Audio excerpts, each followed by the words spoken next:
Dan bila kita look back kan, Tuan walaupun dah berjaya menulis dengan banyak jualan, tapi Tuan kerja lama juga, 20 tahun Lebih lebih. 20 Kenapa tahun. Tuan? Kenapa Tuan dah jual banyak buku tapi still keep on decide untuk kerja full time?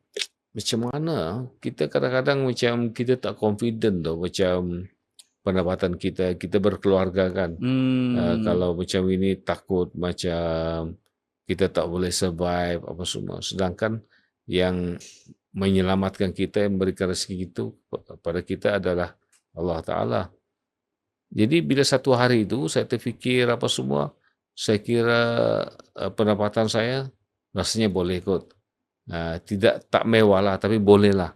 Boleh. Jadi daripada saya terus bekerja, saya didesak oleh stres, saya pun ambil keputusan pun untuk pension awal lah. Ya sebab kalau kita fikir proses menulis ni lama satu buku macam tu kan. InsyaAllah 4 bulan, 3 bulan. So, macam mana Tuan nak cari masa dalam keadaan Tuan masa tu bekerja wartawan yang kena travel banyak semua kan? Itulah dulu memang susah sikit. Tapi dulu muda lagi. Jadi aktif lah. Kadang-kadang kerja RTM dulu, terima kasihlah pada RTM. Sebab kerana RTM lah juga saya pergi overseas. Karena setahun tu 9 kali saya pergi overseas. Sampai kita nak menolak apa semua. Begitulah. Dululah zaman Pak La, zaman Mahathir, zaman Najib. Peluang-peluang macam tu banyak. Memang rezeki lah, rezeki. Banyak negara saya pergi, Jordan, Mesir. Bila saya berhenti kerja, saya kumpul duit, saya bawa family saya melancong pula. Jadi melihat negara, okey kita tengok negara ini macam mana, tengok macam mana budaya dia, macam mana dia punya prinsip kehidupan dia, mesti berbeza. Pergi negara tu pula, kau tengok, saya beritahu anak saya lah, tengok macam mana budaya dia apa semua. Sebab itu ada di universiti ada pengajian antara budaya. Dia kata pasal budaya lain. Jadi kita belajar. Maksudnya kita belum pandai lagi sepenuhnya. InsyaAllah boleh pandai. Tapi kita belajarlah daripada orang apa semua. Di Turki lain pula prinsip dia. Pergi negara Eropah lain pula prinsip dia. Budaya hidup dia. Bila kita sampai sebuah negara tu, kita tengok tandas dia pun kita dah tahu dah. Macam mana mentaliti kehidupan orang-orang sana. Kita tengok. Dan kan saya ada dengar Tuan kat mana saya tak pasti, tapi antara trigger ataupun inspiration bila Tuan tulis buku Harajuku tu bila Tuan pernah pergi Jepun kan? Pernah. Dan apa? Dan apa lagi negara-negara yang inspired Tuan punya buku?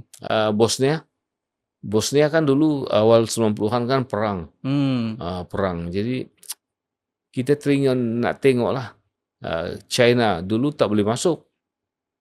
Tapi bila China open dia punya ni, pelancongan kita pergi. Oh macam ni pula kehidupan di China apa semua. Kita pegang tembok China. Oh macam ni pula. Jadi itulah macam Harajuku tu saya tugas. Bila saya tugas di NHK, saya bila habis sudah tugas di NHK tu, saya ambil masa petang tu saya jalan kaki dari bukan Harajuku. Alah ada nama tu Harajuku. Saya lupa tempat saya tinggal tu. Saya jalan kaki je. Jalan kaki saya tengok Harajuku. Harajuku macam lorong-lorong biasa je. Tapi kalau jadi novel ni mesti orang ingat macam ni. Jadi saya ambil lah. Sebab saya ambil itu Harajuku. Saya tinggal di Shinjuku dulu. Shinjuku, saya jalan ke Harajuku dengan sejuk apa semua. Tengok macam mana kehidupan diorang. Kalau kita tengok di Harajuku tu macam-macam style pakaian orang, buat persembahan sendiri. Kita jalan ujung ke ujung, okey. Kenapa Harajuku? Sebab Harajuku sedap sikit kalau sebut nama tu. Itu sebab dia punya, kalau kita pergi Tokyo, dia punya sistem LRT tu lebih kurang juga Malaysia. kita tak akan sesat lah. Cuma budaya di sana, kalau kita naik eskalator, kita pergi ke kiri. Sebab orang sebelah kanan tu berlari. Sebab tahulah Jepun kan, dia nak dia tak nak masa membazir. Kalau macam Bosnia, macam mana dia boleh influence untuk penulisan tu? Bosnia, macam saya dalam apa tu? Banja Benggala saya tengok di mana orang Bosnia bersembunyi waktu Serb serang apa semua, dengan salji turun. Sangatlah inspired saya untuk menulis cerita Banja Benggala. Macam mana anak-anak yatim piatu Bosnia diambil sebagai anak angkat di Malaysia. Itulah saya kembangkan. Akhir bila sudah besar, dia nak pulang pergi Bosnia, dia pulang. Berlaku pula konflik apa semua. Sampailah dia sebut perguntaan tu. Sampailah ke Croatia, Slovenia, dia bersambung itu. Croatia bersambung itu. Eropah Timur kan. Jadi itulah itulah yang membuatkan saya pergi tempat tu rugi kalau tak tulis novel tu. Sebab saya nampak itu di sinilah orang kena bunuh, di sinilah kubur-kubur Islam banyak apa semua, merata kuburan yang korban peperangan lah. Okay, kejap guys. Assalamualaikum. So, aku ada big announcement sebenarnya untuk korang. So, aku actually dah berpartner dengan Public Gold sebagai diorang punya authorized dealer guys. Okay, kenapa aku buat macam ni? So, kalau kau tengok podcast ni dah lama, kau tahu aku selalu ambil berat, especially tentang finance dan juga investment dan sebagainya. And aku dah lama dah invest dalam emas. So, aku nak invite korang untuk invest dalam emas sekali. Sebab kalau korang tak tahu, emas adalah salah satu cara untuk kita preserve nilai duit kita yang paling efektif. Macam tahun lepas sahaja, emas naik 40% guys. Okay, almost 40%.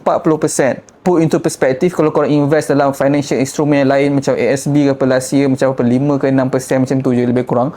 So dengan gold 40%. And dengan apa yang jadi dengan dunia sekarang ni, dengan segala konflik di antara negara dan sebagainya, emas akan lebih mencarat naik.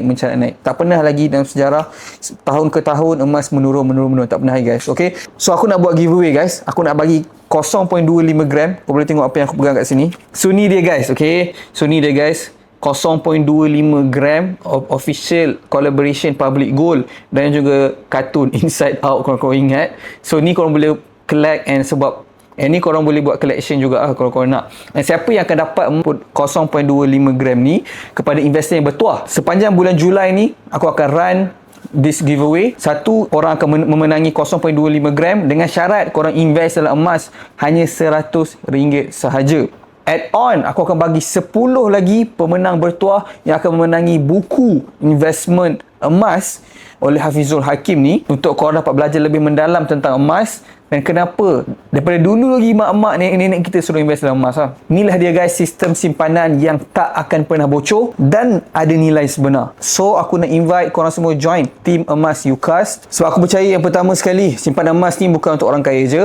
Yang kedua, semua orang layak untuk menyimpan emas. Dan finally, aku percaya ilmu kewangan ni bukan untuk disimpan, tapi untuk kita kongsi sekali sama-sama. So kenapa korang kena selain berpeluang untuk menangi emas percuma ni, sebab bila korang join team ni, tekan link kat bawah, korang tak akan dibiarkan seorang-seorang. Korang akan dibimbing, ditunjuk ajar step by step. Mudah je guys, tekan link Telegram di bawah, join sekarang. Korang boleh terus start buat investment bersama Public Gold serendah RM100 sahaja. Dan sebagai penghargaan untuk bulan Julai ni, 10 orang, macam aku cakap, dia akan menang buku bestseller Traveller Emas, dan satu orang yang bertuah akan menangi 0.25 gram emas. So bayangkan guys, korang beli emas RM100, korang ada berpeluang untuk tambah 0.25 gram lagi. So guys, jangan tunggu lagi, start sekarang. Tahun lepas je 40% naik, tahun ni kita tak tahu lagi total akan berapa. So klik link kat bawah, jumpa kat dalam, mulakan perjalanan emas korang hari ni.